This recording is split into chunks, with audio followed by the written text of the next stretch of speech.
Hey, what's up, y'all? Welcome to Booze and Reviews, and today we are reviewing R.A. the Rugged Man's new album, All My Heroes Are Dead, and we are sipping on new Belgium passion fruit Kolsch, and it's a good beer, just as you'd expect. It's a little fruity, a little sour, coming in at a 4.8 ABV, and I like it. It's refreshing, and I'm feeling good off of this, but let's get right into this review. So it's been a little while since RA dropped a project. This is a rather lengthy project at that, at 1 hour and 16 minutes, but you've got to figure with the amount of time between projects, he has to make them lengthy to make up for lost time.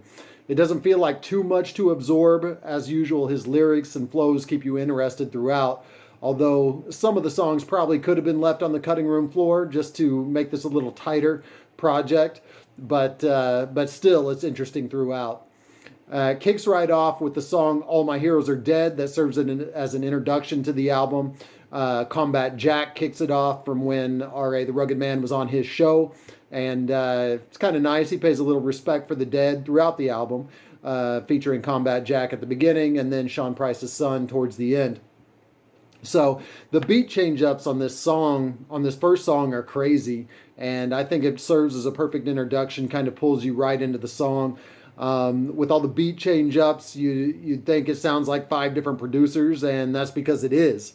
So they just kind of meshed all these different beats together into this one song, and R.A. does a good job on this of displaying his different flows and how he can just switch right off the bat from one flow to another and keep it interesting and versatile throughout. He has a couple other songs where he demonstrates the same kind of ability.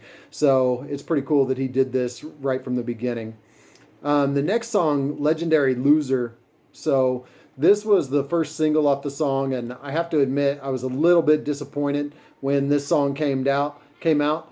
I didn't know what to expect from the album at that point. I was thinking, well, maybe he doesn't quite have it anymore after it's been so long, not knowing if he could truly still rock it like he could. The song isn't necessarily representative of the album as a whole, so it's interesting that they made it a first single. It is cool to hear Psycho Less's production here. Always a big fan of Psycho Less. Beat Nuts, love their old stuff. Really good production off of that. But the lyrics, it's whatever on this song. The video's funny, and he's got all the 6ix9ine references in there, and the visuals serves to help him out a little bit. But the song, it just doesn't do it for me, even though there are some good lines, like how he watched a $1.8 million deal crumble. I think a lot of people that know about his history would know about that. But as a whole, the song probably shouldn't have been the lead single. There's some other things that I would have picked off of here other than this song. So the next song, Golden Oldies, was also another single off of the song off of the album before the album came out. And he does exhibit a good concept and lyrics on the song. He's noting the differences between his old school ways and his girlfriend's much more modern ways. It's a very interesting concept, and I like the way that it plays out. R.A.'s lyrics are really good on this. It makes you think. It makes you chuckle a little bit. Slug had a good chance for a guest appearance here, and I think he squanders his verse a little bit.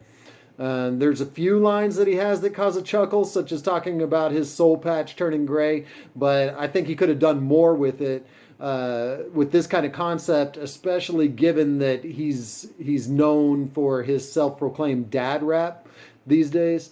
With a song called Golden Oldies and the whole concept that R.A. came up with here, Slug really could have rocked it a little bit more, and I think he has some rather generic lyrics coming across on this thing. The next song, Wondering, is another single from the album. So 1, 2, 3, right off the bat, we're hit with the album singles. And this song is a little poppy. It has a bit of a formulaic sound, but R.A.'s lyrics make up for that, for the whole pop sound. You don't necessarily notice it as you get sucked into his lyrics. I have to admit, it did make me tear up a little bit listening to what he was saying. And it's amazing that an MC like R.A., as goofy as he is and as funny and crass as he is in some of his songs, he can still write a poignant, emotional song like this. Like he did on Uncommon Valor. and he just brought that emotion out, and he brought that personal feeling to the verse. And so this one, where it really got me was when he was talking about the mom's perspective of the son that OD'd. I thought that was a great perspective on a specific concept that maybe we've heard a few times before, and someone getting addicted to drugs. But he brought in the mom and talked about her viewing her son's baby pictures, and that's what made me choke up a little bit. So I have to admit that RA hit me in the feels a bit with this song here.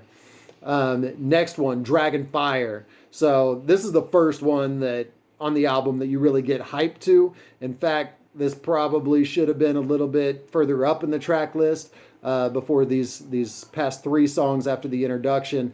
But this one, and I speak as hopefully not a completely biased Wu-Tang fan, but Wu-Tang killed it on this song. Ghost. I don't think I heard a verse like this from Ghost on his whole album that he put out last year.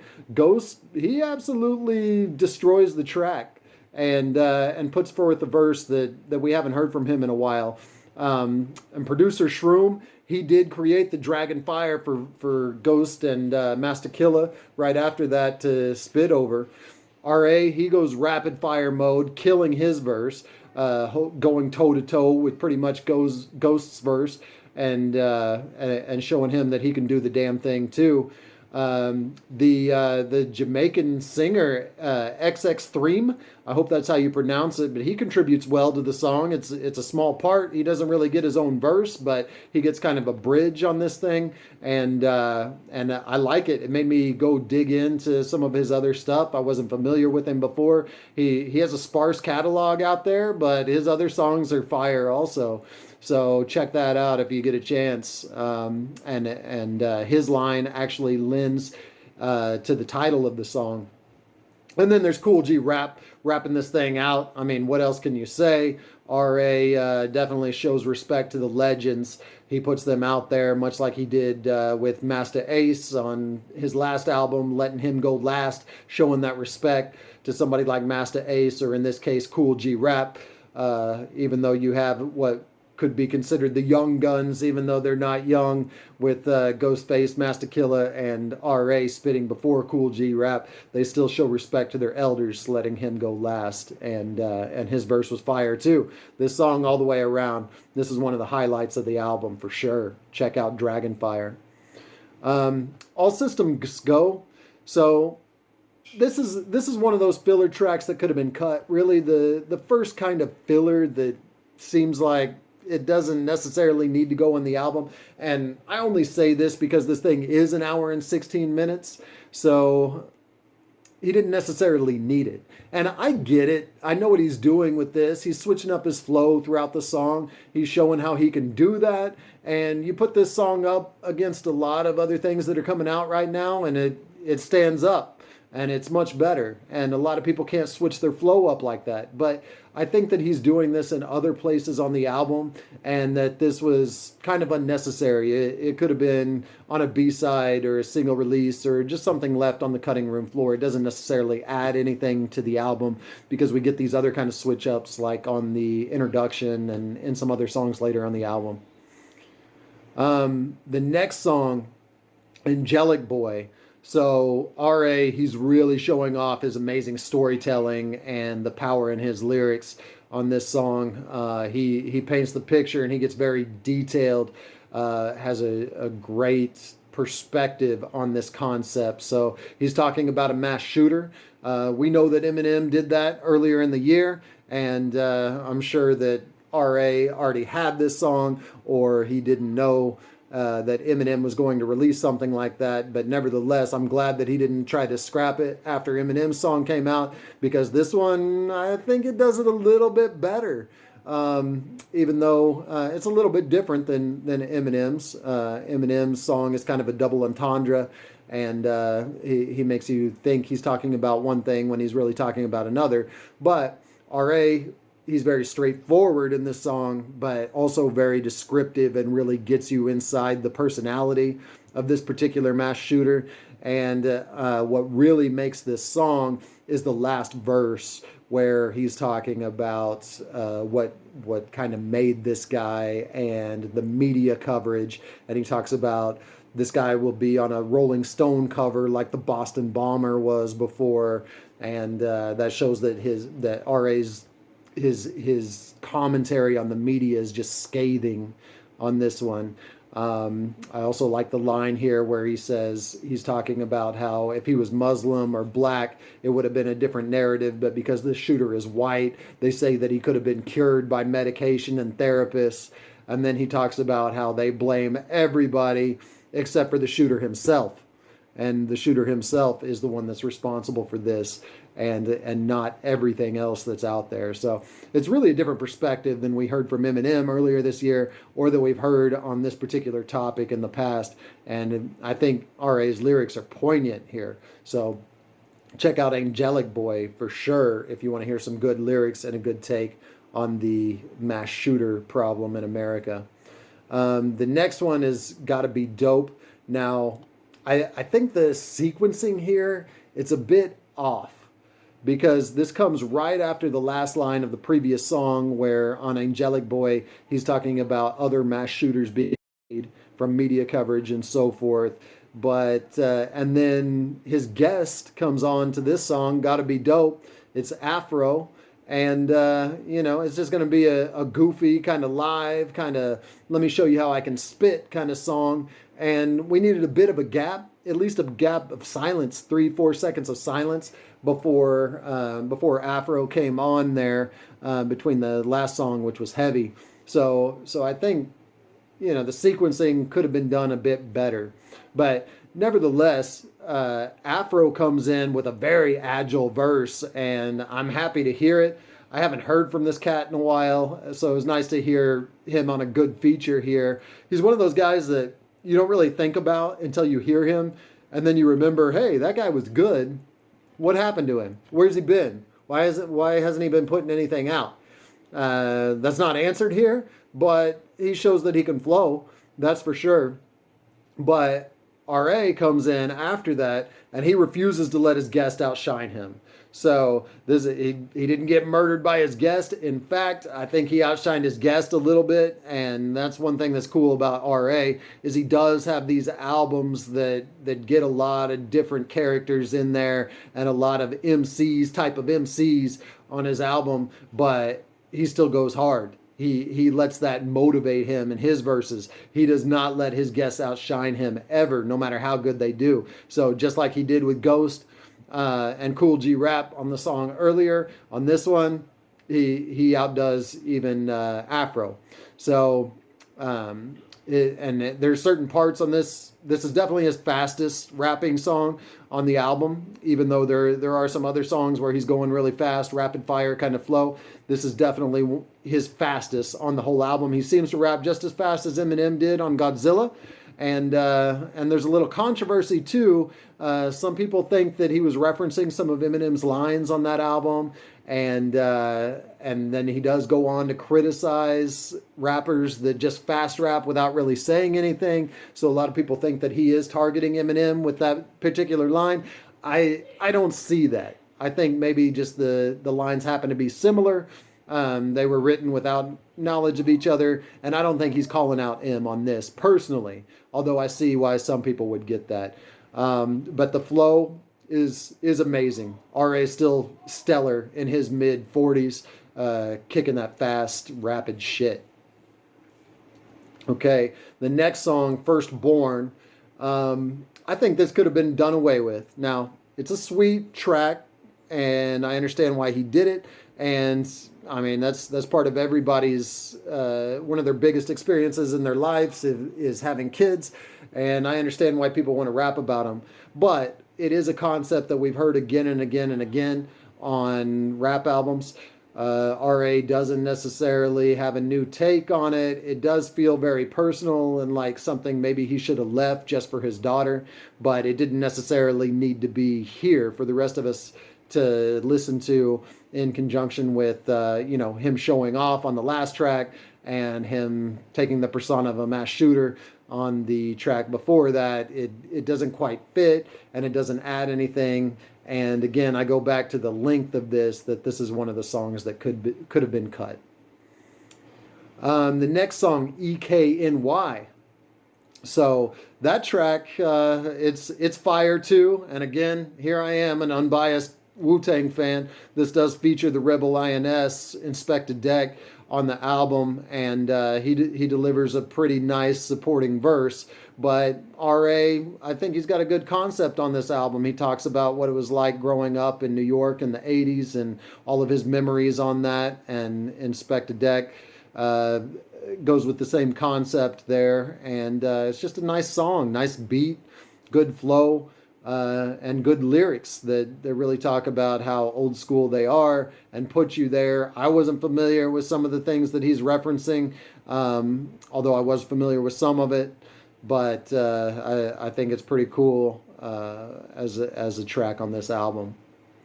The next song, Hate Speech. I feel like we've heard this song many times from R.A. He's just trying to use shocking language here, say something that will shock you. I think that's very hard to do in this day and age for anyone to really be shocking. So he does have the extra twist on this regarding cancel culture, but it just doesn't feel fresh. Some of the lines are still funny and witty, but it's just not a track that I think I'll return to a bunch of times.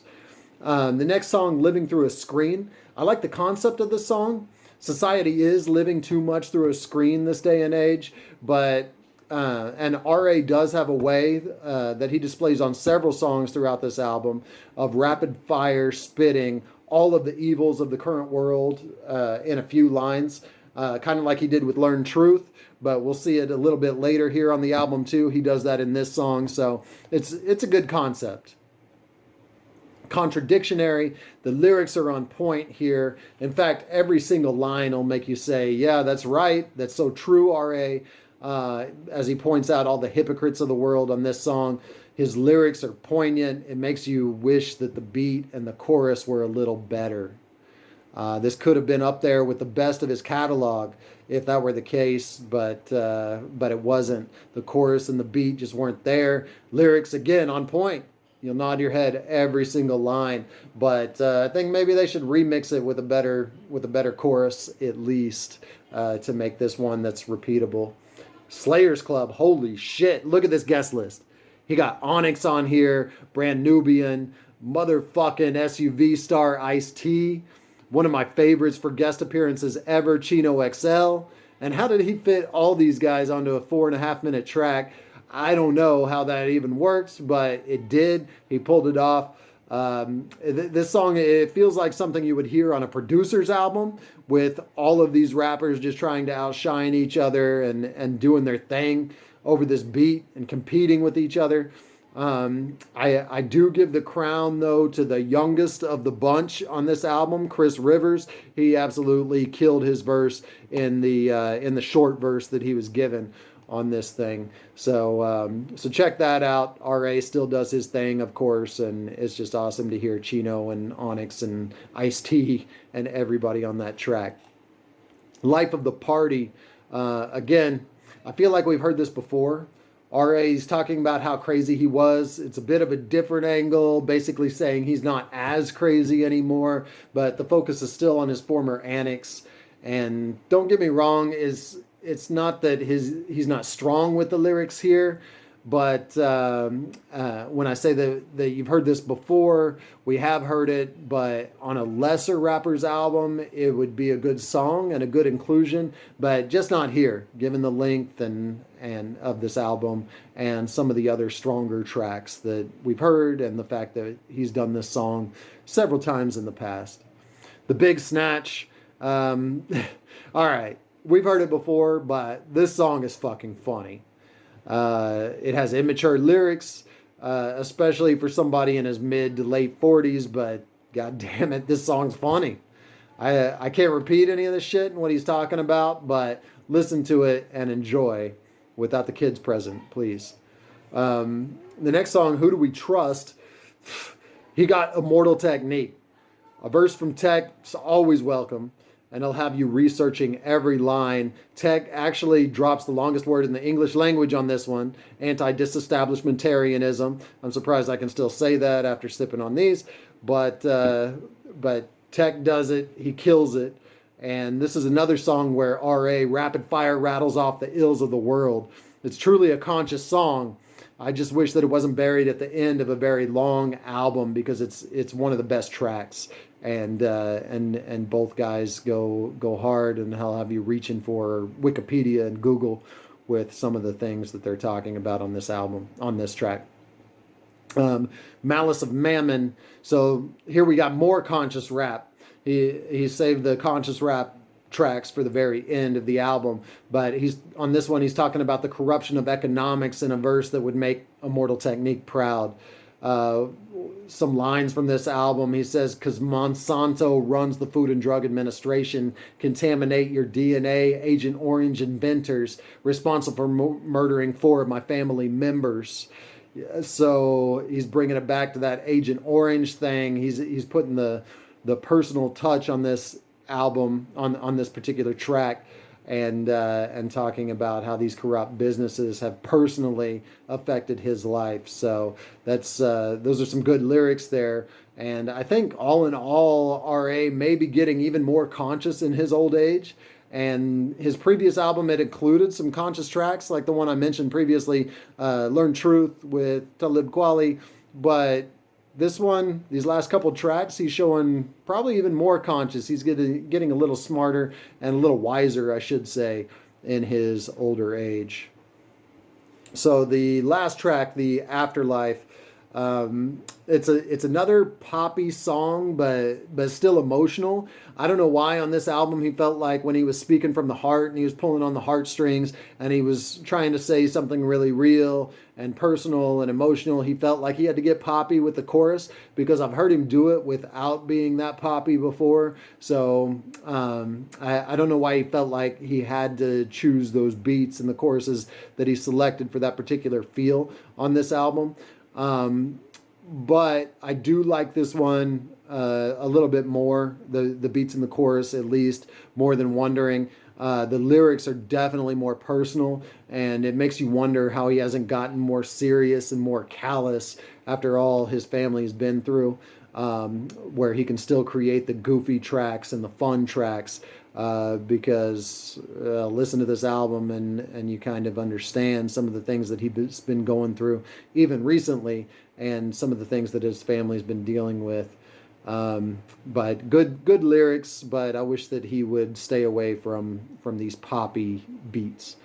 In closing, I'll say that All My Heroes Are Dead, it's not quite as good as his last project, but it does sound like he didn't miss a beat, even though it's been 7 years. He's 7 years older. Still sounds like he's hungry, so that's good. I hope we could hear some more from him before the next 7 years, but I know even if it does take 7 years and he's in his 50s at that point, I feel like he'll still come correct and he'll still be hungry because of what we've seen from him in the past. It's impressive to hear somebody that has versatile flows as old as he is and as long as he's been around. And I think that comes probably from not dropping an album so much that it's not overexposure. So it's still exciting. It's still monumental whenever he drops these things, as long as more people don't forget about him. So I think that on his last album, the beats were a little more adequate and fit his style a little bit more. Not quite on this one, but it's almost there. So it's almost equal to his last album. So I'm going to give this one 10 beers out of a 12 pack. So take that, drink one for me, and listen to R.A. the Rugged Man's All My Heroes Are Dead.